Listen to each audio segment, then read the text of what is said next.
Достар, барлықтарыңызға сәлем. Сіздермен бірге мен Князев Ақжол. Бүгін біз осы 11-ші тақырыпты бастағалы отырмыз. Оқулық беті деген жалпы өзі көп келетін тақырыптардың бірі. Олай болса бізде бұл жерде былай дейді. То есть андай оқулықта мынанша цифр кетті, кітап беттерін нөмірлеуге мынанша цифр кетті деп айтады. И осы формулаларды қалай қолданамыз? Мысалы, мында есепте бізге былай делінген екен. Барлық беттерін нөмірлеуге 35 цифр қолданған. Демек біздегі цифрымыз ол 35. Кітап беттерінің саны. Бетті табу керек. То есть, бұл бізде бірінші мына жазылып тұра ма екен мында? Цифрды бетке айналдыру деп жазып қойған, Цифрды бетке айналдыру деген сөз маған береді. Береді цифрды, табу керек бетті. Ал мында береді бетті, берілгенде береді бетті, ал табу керек цифрды. Маған мысалы цифрды табу керек па? Бірінші септе. Маған кітап беттерін табу керек. Значит, мына екінші формула емес. Мына үстіңгі тұрған бірінші формула қараңыздар. Маған өйткені цифрды беріп қойған, и маған бетін тауып берші дейді. Маған айтқан 35 цифр қолданылған дейді. 35 цифр деген ол 9 бен 190-ның арасында жатыр. Мына x дегенім, ол менде цифрлардың саны.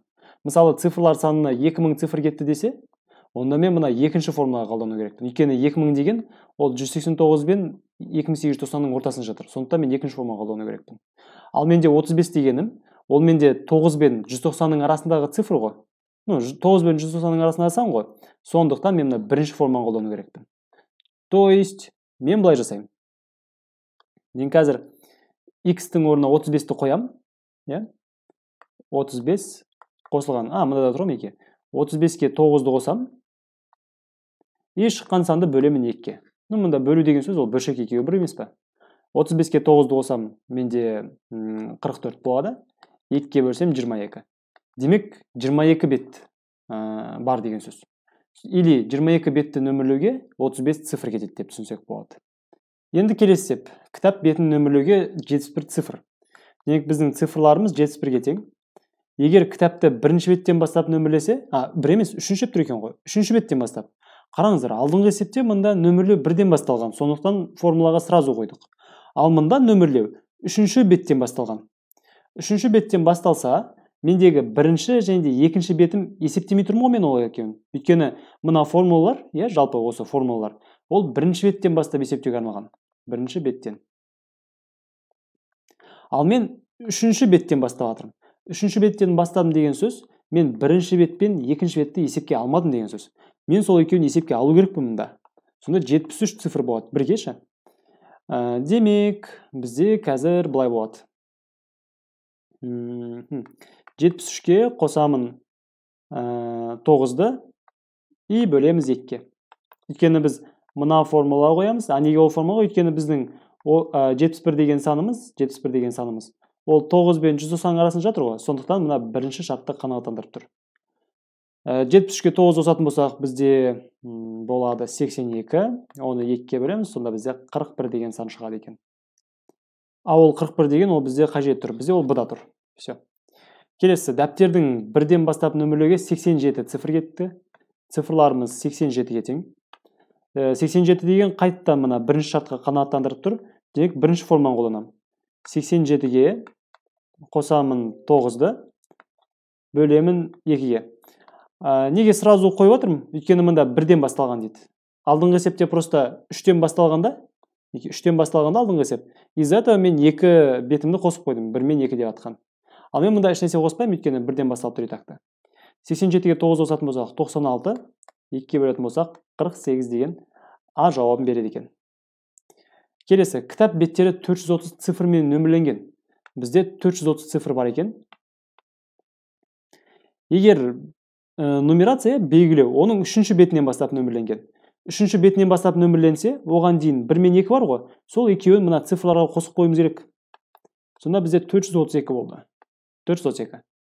Барлығы неше бет? Бізде цифрлар берілген ғой. 432 деген мына екінші шартқа сәйкес. Значит, мына екінші форманы қолданамын деген сөз. То есть x қосу 9 қосу 99 бөлінген 3. X деп атқаным осы цифрлар саны. 432 қосу 9 қосу 99 бөлінген 3. 432-ке 9 қосатын болсақ, бізде болады 441. 441, оған қосамын 99-ды. И бөлемін 3-ке. 180. 180 болады. Сонда жалпы 180 беті бар екен. Кітап беттері 559 цифрмен нөмірленген. Егер беттері оның 3-ші бетінен басталса дейді. 3-ші бетінен басталса, 3-ке дейінгі 1 мен 2-ші беттерін қосып қою керек. Жалпы 2 цифр бар. Сонда 561 цифр қолданылады жалпы.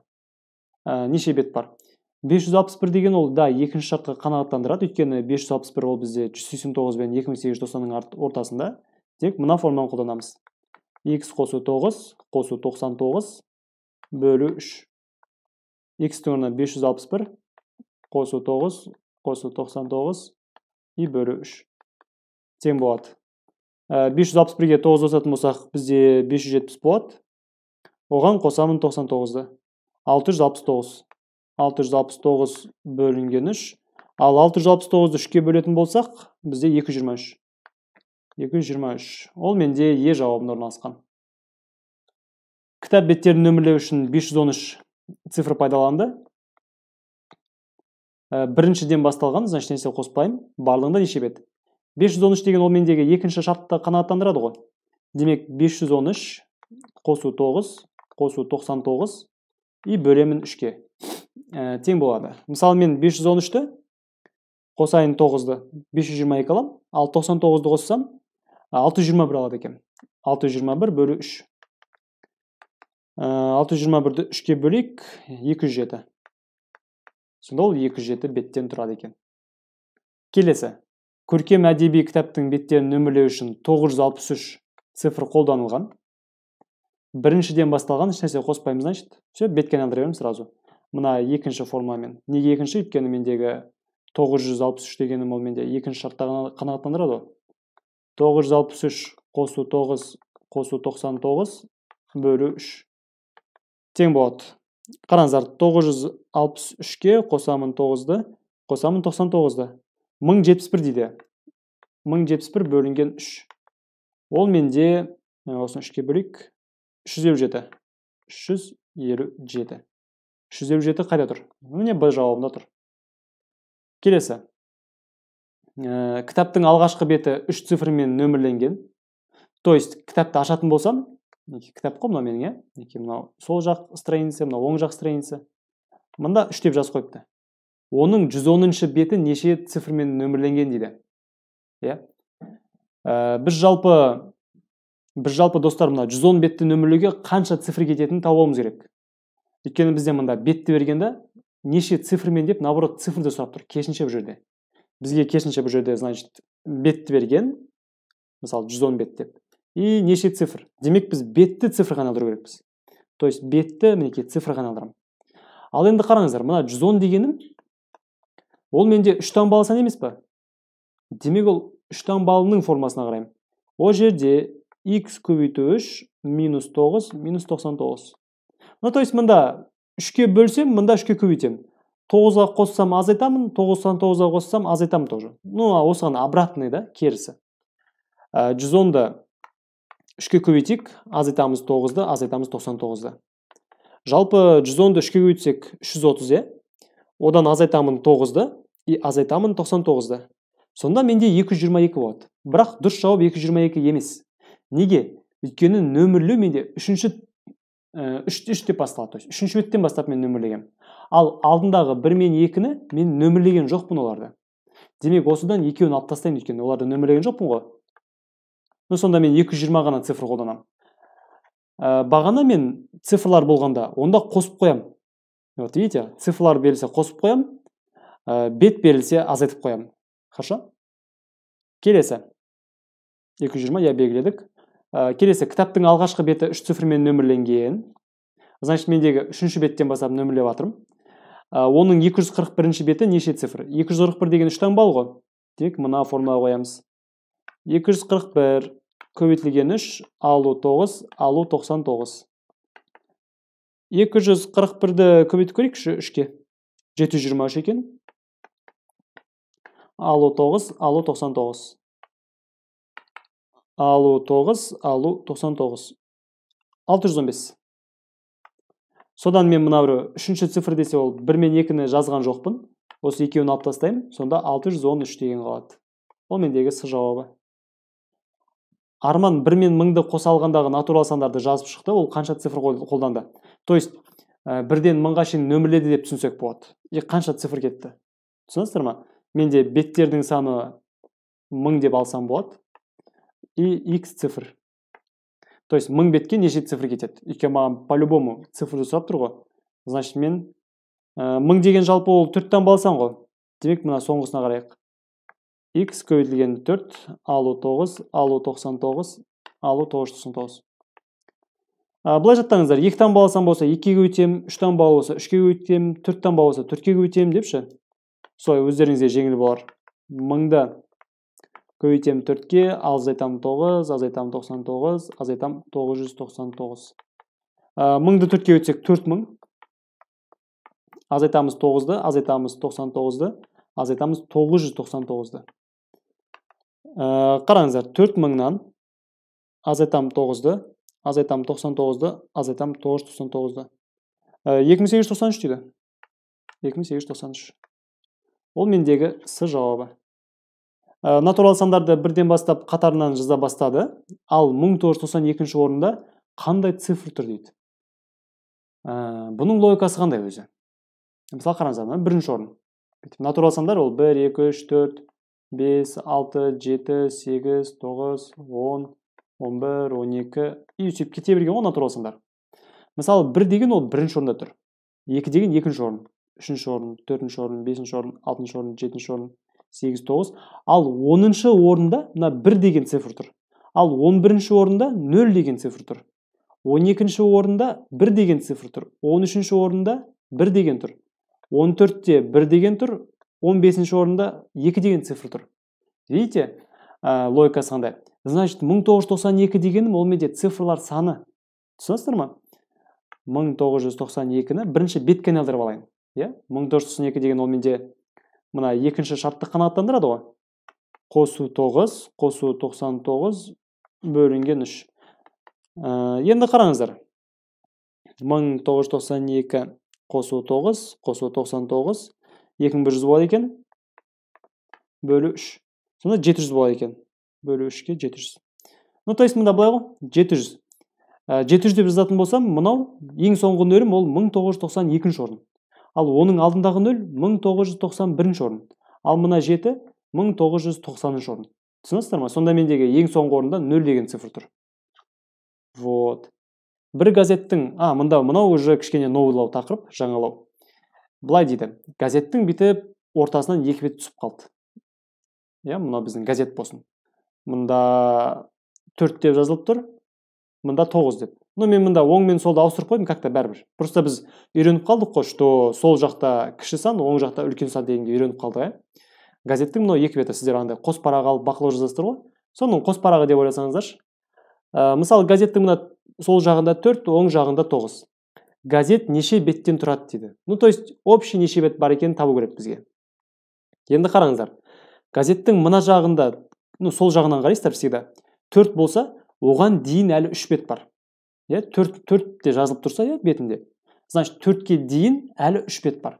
Значит, 9-дан кейін де 3 бет болады. Неге? Өйткені сіздерде мысалы 12 беттік дәптер болатын болса, ортасында бетіп степлермен қыстырылып тұрады, 12 беттік дәптер ортасында. Мына жағында қанша болса, мына жағында да сонша болады. То есть, мына жағында 6 парақ, мына оң жақта да 6 парақ болады.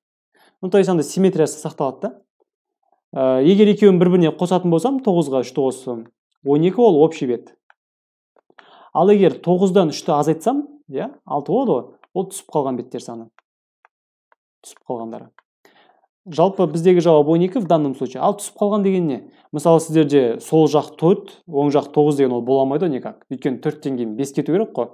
Просто сіздерде андай 2 беттер жұла берсеңіздер, газеттен тұрып 2 беттер жұла берсеңіздер, онда оған дейінгі беттер кетіп қалады да, соңында уже сандар келмейтін болады өйткені дұрыс сандар уже түсіп қалған бәрі. Енді газеттің мына бетінде 6 дейді, мына бетінде 19 дейді. Ну, 4 бет деген андай қос парақтың 4 беті болады ғой енді, алды арты деген сияқты. Олар как-то не важно. Бізге мына сол жағында 6 дейді, оң жағында 19 дейді. Не істейміз? 6 десе, сол жақтан бастаймыз, оған дейін нешеу бар? Оған дейін 5 бар. Значит, мында да 5 жазам. И если екеуін қосатын болсам, 19-ға 5-ті. 24 деген барлығы шығады. Барлығы. Ал 19-дан 5 азайтатын болсам, 14 беті түсіп қалған. Түсіп қалды. Просто андай түсіп қалғанды сұрауы мүмкін да. В данном случае 24 жауабы. Жолда бір журналдың екі бетін тауып алдық. Оң жағында 41, сол жағында 12. 12, мында 41 деп жазылып тұр. 12 болса, оған дейін 11, значит, мынадан кейін тоже 11 болады. Неше беттен тұрады? То есть, общий бетін тапшы деп айтып тұр да. 52 болады. 52 беті бар. Ал егер азайтатын болсам 30, 30-ы түсіп қалған. Кітапты нөмірлеуге оң жақ сол жақ беттер екі нөмірмен санды қосындысы 23-тен үлкен. Байдо, менде кітапты ашқан. Бізде кітаптан андай беттер түсіп қалды деп ешнәрсе айтпаған. Жалпы өзі кітапты ашқан. Мысалы, кітапты ашатын болсақ, мына жерде 5, онда мына жерде 6 деп тұрады, келесі беті. Бірақ бізге белгісіз, мысалы, кітаптың сол жағындағы беті қандай екен. Мен сол жағында бетін x деймін. Оң жағында беті x плюс 1 болады анда, өйткені 1-ге ғана артады ғой. Солай емес пе? Осы сандардың қосындысы дейді мінекей. Екі беттің нөмірленген сандарының қосындысы, то есть мынаны қосатын болсақ, x-қа қосам x плюс 1-ді. Ол бізде 23-тен үлкен дейді, бірақ 27-ден кіші дейді. Олардың көбейтіндісі нешеге тең? Осын шарп көрейік. Мына плюс 1-ді оң жаққа лақтырам минус 1-мен, мына жаққа да лақтырам минус 1-мен. Типа 23 алу 1, кіші, ну, x-қа x-ті қосатын болсақ 2x, ол кіші, 27 алу 1. 22 кіші болады 2x-тан, ол кіші болады 26-дан. Бәрін 2-ге бөліп тастайық, Сонда 22-ні 2-ге бөлсек 11, кіші x, ол кіші 26-ны 2-ге бөлсек 13. Ал 11 мен 13-тің арасында қандай сан бар? 12. Демек, x дегенім ол 12 деген сөз. Значит, мына сол жағым 12, оң жағым 12-ге 1-ді қосам 13. Ал 12-ні 13-ге көбейтетін болсақ қанша болады дейді? 12 көбейту 13. А неге оларды көбейтемін? Өйткені мында бізде сұраған олардың көбейтіндісі нешеге тең? 156 екен. 156 болды. Бекзат кітапты ашқанда оң жақ сол жақ беттегі нөмірленген сандардың қосындысы 31-ден үлкен. Дәл ол жаңа алдындағы есеп қой. Оң жақ және сол жақ. Мысалы, оң жағы x болса, сол жағы x плюс 1. Ну, андай екеуі бірге артық болады да, бір-бірінен. Ну, то есть 6-шы беттен кейін 7-ші бет деген сияқты ғой. Мысалы, x 6 болса, одан кейін 7 деген сияқты ғой. Енді сол бізде 31-ден үлкен, значит, үлкен 31, ал кіші 35. Мына плюс 1 мына жаққа минус 1 болып барады, мында да минус 1 болып барады. Сонда 31-ден 1-ді азайтсақ 30, кіші x-қа x қосамыз 2x, ол кіші 35-тен 1-ді азайтамыз 34. 2-ге бөліп тастаймын, 15 кіші x, ол кіші 17. 15 пен 17-ның арасында 16 деген бар. Демек, мына бірінші беті 16, екінші беті 17. Ну, бірге артық болады. Ал 16-ны 17-ге көбейтетін болсам, 272 деген сан шығады. А 272 біздегі D жауабында орналасқан. Достар, осымен біздегі маңызды тақырыптардың бірі кітаптардың оқулық беттері деп аталатын тақырыпқа видеомыз аяқталды. Олай болса, бізбен бірге келесі сабаққа кеттік.